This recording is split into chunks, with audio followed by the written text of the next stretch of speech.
All right. Can everybody hear me okay? My name's Renard. I'm from Florida, but I live in Frankfurt. Where we do poetry, we have this thing called Respect the Mic, especially for the poets.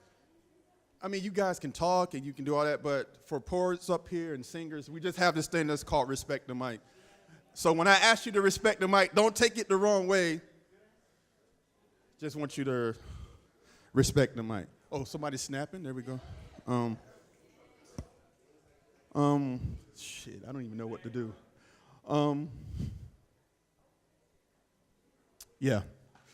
I'll tell you guys a story. I was on a train traveling from Frankfurt to Munich for a slam, and I was reading this newspaper article about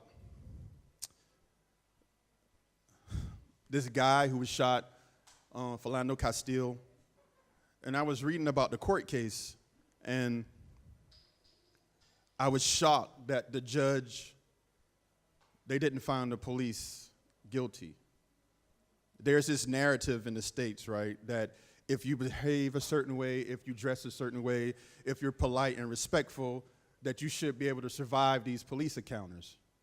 But in that case, he was nice, he was respectful, he was courteous, and the police officer shot in his car 7 times. Not once, not twice, 7 times, with his 4-year-old daughter in the back. So I'm reading this case and I'm crying, and at this time, this nice German woman comes on the tram, and I'm writing in my journal 3 words: Black Lives Matter.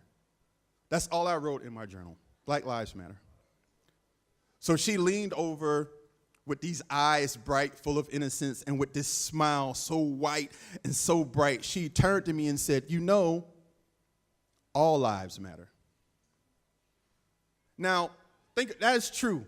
All lives matter. But if I say Black Lives Matter and your retort is all lives matter, that's dismissive, right? So being a writer and a teacher, I wrote her this letter. And this is exactly how this letter went. Hello. My name is Renard. I'm like 6'3". I'm 6 feet. All right, let me be honest. I'm like 5 feet, 10 inches and a half tall.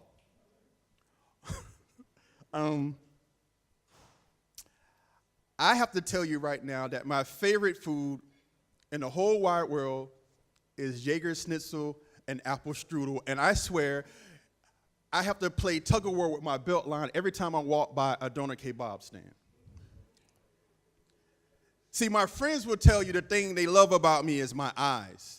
They say they love how I can watch a conversation. It's like I watch words fall from your mouth, like 4 hours of conversations floating in the air, and I'm not afraid to pull the ripcord. It's just because I love the feeling of butterflies in my stomach.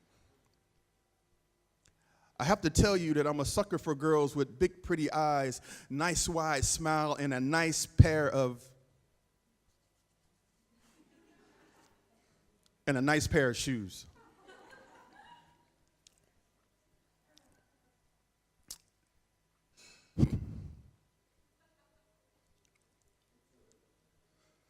I get emotional on this part. Oh,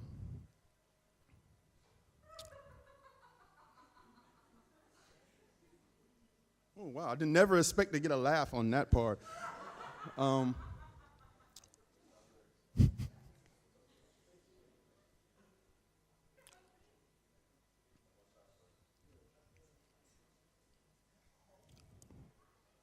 often asked if I'm a drug dealer, or if I'm a ball player, or if I'm a rapper, or if I know where the best place to buy weed. They look at me and they act like the only thing they see in my skin is someone that's good for entertaining and selling shit. It's like they forgot that my skin is the birthplace of mathematics. It's like they forgot that my skin is the fertile crescent of human existence. Do you want to know what the very first words I heard when I got to Germany?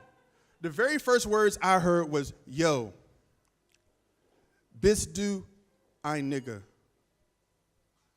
And when I heard those words, it felt like it was 1944. And my lungs were full of gas, and they put me in the oven, and they set it on fire. Or it was like 2016. Right here in Germany, and I was trapped in this house while there's a mob cheering because they set the house on fire full of refugees, and everyone around me acts like racism never existed until the election of Donald Trump. It's like they forgot that there's the NPD and the AFD and the neo-Nazis. It's like Donald Trump is the new face of racism. Like, that shit doesn't happen over here. See, when you got on this train, it's true I was crying. I wanted to ask you, do you know how hard it is to live in a country where no one knows why you're angry? Do you know how hard it is to live in a country where they say they love your skin, and they say they love your hair, and they say they love your clothes, and they say they love your music, but when you go out to these clubs here on the street and it's Black Music Night and I can't get in, do you understand how hard that is to live in a country like that?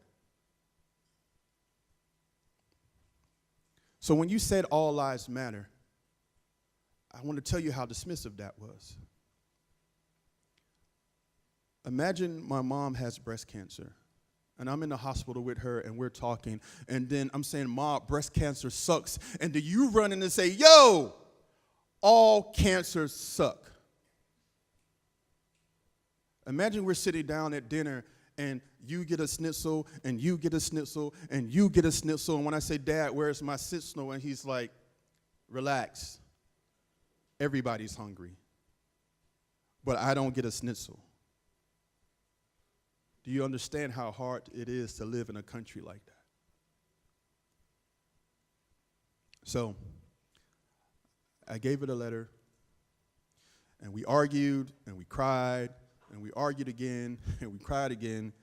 And before she got off the train, she turned to me and said, you know what? Black lives matter. And as a teacher, that's the only thing I can hope for, is to make a difference in one person. Thank you.